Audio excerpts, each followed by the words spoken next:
Bonjour, mesdames et messieurs. Et je me nomme Dr Adan Sissi Kokou. Je suis maître assistant et enseignant-chercheur à l'Université de Kara, à la faculté de sciences économiques et de gestion. Je voudrais présenter mon article au 4e colloque international de l'UICA. Le titre de mon article est en anglais, The Impacts of E-Banking on Commercial Bank Profitability in the Pre-COVID Period, evident from West African Economy and the Monetary Union Zone. Voici le plan de notre présentation. En premier lieu, nous allons présenter l'introduction. Après, nous allons passer en revue la littérature. Puis après, nous allons présenter la méthodologie et les résultats avant de conclure.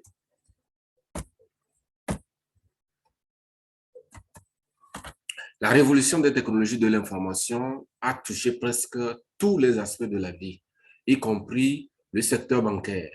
L'introduction de la banque en ligne a révolutionné et a fourni une nouvelle définition dont les banques fonctionnent. La technologie est désormais considérée comme le principal contributeur au succès d'une organisation et l'une des compétences clés. Selon Chenet, plusieurs facteurs ont favorisé ce développement, notamment l'Internet et les guichets automatiques. Comme dans de nombreuses zones économiques, le COVID-19 a impacté négativement la rentabilité des banques dans la zone UEMOA en cette période de pandémie. Les contraintes imposées par le COVID obligent les banques de la zone à renforcer les opérations de e-banking afin de contenir la situation. L'e-banking joue un rôle clé dans la performance des banques. Les banques qui l'adoptent voient leurs profits augmenter. En raison du manque de données secondaires précises des banques en cette période de pandémie, nous décidons de concentrer l'analyse sur la période pré-COVID. Selon Diadani, les services bancaires en ligne comprennent les services bancaires par Internet, les services bancaires par téléphone, les services bancaires sur PC, les services bancaires mobiles et les services bancaires basés sur la télévision et les distributeurs de billets. L'objectif de notre étude est de mettre en évidence l'impact de l'e-banking sur la rentabilité des banques en période pré-COVID dans la zone UEMOA. L'objectif, de façon spécifique, cela nous permet de découvrir l'effet de l'utilisation de guichets automatiques des terminaux, des points de vente, de e-transfert d'argent et de e-paiement sur la rentabilité des banques et d'analyser les relations qui existent entre elles. Cela nous conduit à poser des questions suivantes. Quel est l'impact de l'utilisation de la banque en ligne sur la rentabilité des banques dans la zone UEMOA? Quelle est la relation entre la banque en ligne et la rentabilité? La relation est-elle positive ou négative, ou bien est-elle de long ou bien de court terme? Cela nous permet d'aborder la revue de littérature. En premier lieu, nous avons abordé 3 théories. La première théorie, c'est la théorie de modèle d'acceptation de la technologie. Et la deuxième, la théorie de la diffusion de l'innovation. Et en troisième position, la théorie du comportement planifié. Vous savez qu'aujourd'hui, avec la mondialisation numérique de l'économie, toutes les banques doivent s'y conformer afin vraiment de booster leur rentabilité. Concernant les travaux empiriques, à notre connaissance, très peu d'études sont réalisées sur ce sujet dans le secteur bancaire de l'UEMOA. Et la plupart des travaux réalisés sur e-banking relèvent de Ogutu et Fatoki 2019, Ombu 2019, Vecchia 2017, etc., etc. Au niveau de la méthodologie, nous avons collecté les données ou bien sur le site de la Banque centrale des États de l'Afrique de l'Ouest.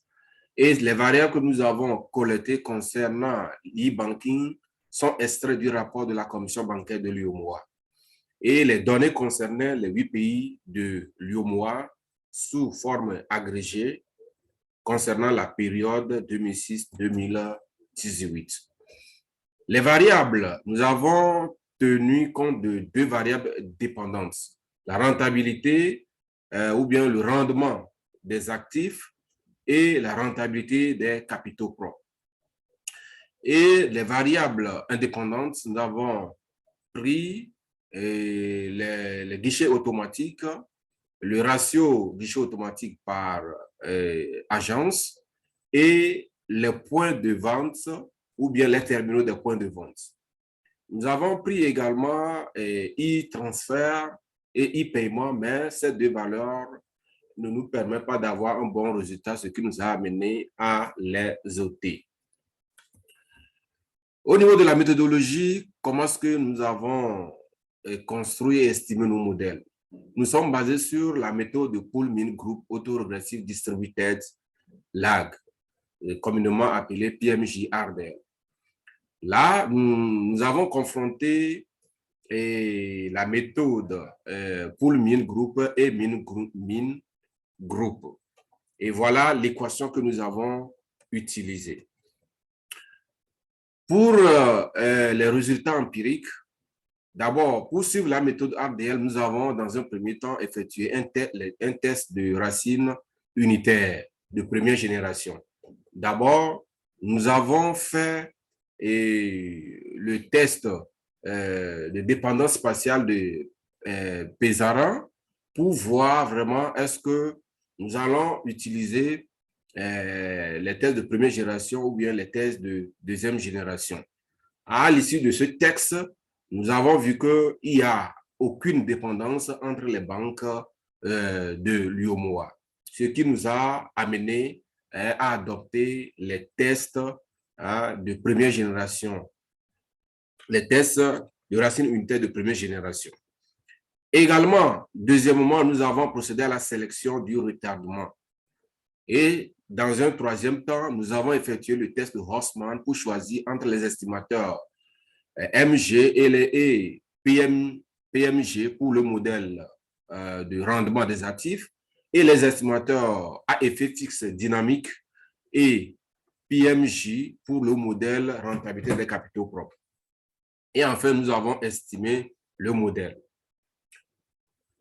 Au niveau du test de racine unitaire, nous avons noté que les variables dépendantes ROA et ROE sont stationnaires au niveau 0, alors que les variables indépendantes étième et pause et ratio étième par branche sont stationnaires à la différence première, ou bien à la première différence. Pour la sélection de retard, lag selection, nous avons généralement choisi RDL 1.0.0 dans les pays ou bien au niveau des banques. Il s'agit de la sélection des retards la plus courante dans la littérature. Cela nous permet de ne pas perdre beaucoup de degrés de liberté. Au niveau du test de Rossmann, nous avons confronté la méthode PMJ et la méthode MG, c'est-à-dire que Min Group. Et nous savons que la probabilité est supérieure à 0,05, ce qui nous permet de choisir le modèle PMJ parce que c'est l'estimateur cohérent et efficace à utiliser. Au niveau du deuxième modèle, nous avons confronté le modèle effet fixe dynamique et PMJ. Et nous avons constaté que c'est le modèle PMJ qui est efficace ou bien qui constitue l'estimateur cohérent et efficace pour pouvoir trouver des résultats vraiment tangibles et cohérents. Donc, à l'analyse de nos résultats, nous avons vu que les variables, c'est-à-dire au niveau de la méthode ROA, les variables, les points de vente ou bien les terminaux de points de vente et les guichets automatiques sont positifs et ont des effets significatifs sur le rendement des actifs. Également, au niveau du deuxième modèle, nous avons noté que les terminaux de points de vente et le ratio des guichets automatiques par branche, par branche ont des effets positifs et significatifs sur la rentabilité des banques. Les résultats pour le modèle 1 et le modèle 2 montrent que les terminaux des points de vente et les guichets automatiques et le ratio ATM-branche ont des impacts positifs significatifs sur la rentabilité des banques. Ces résultats sont en accord avec certains auteurs comme Cook, Seyfor et Zhu, Batu 2016, Vekia 2016, Kiragu 2017, qui trouvent des relations positives significatives entre la rentabilité bancaire et la banque électronique. L'importance significative des guichets automatiques et du ratio ATM par branche sur la rentabilité des banques est en ligne de mire avec les travaux de recherche de Kiragu 2007, Vekia et Ahiakia et Hall 2015, qui ont trouvé une relation positive et significative sur la rentabilité des banques. Sur la base de la méthode PMJ-RDL, nous avons également discuté de la causalité entre la banque électronique et la rentabilité bancaire. Sur la base de la causalité à long terme, nos résultats pour les modèles 1 et 2 ont indiqué que le coefficient des terminaux de points de vente, les guichets automatiques et le ratio guichet automatique nombre d'agences ont des effets à long terme sur la rentabilité des banques. Il existe donc une relation de long terme entre la banque électronique et la rentabilité bancaire dans la zone UOMOA. Et pour conclure, il est crucial pour les banques d'utiliser les nouvelles technologies en vue d'augmenter leur rentabilité, surtout en cette période de COVID. Elles peuvent ainsi bien soutenir l'économie de leur pays en finançant la production des entreprises et la consommation des ménages.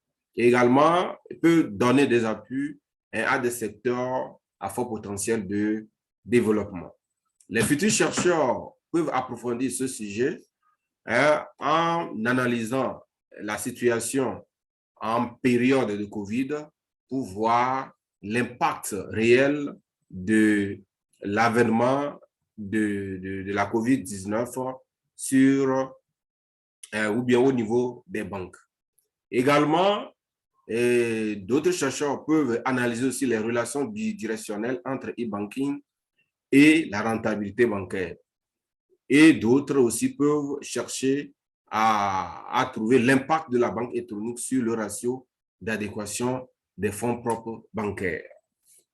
Je vous remercie et j'attends vos questions et vos contributions.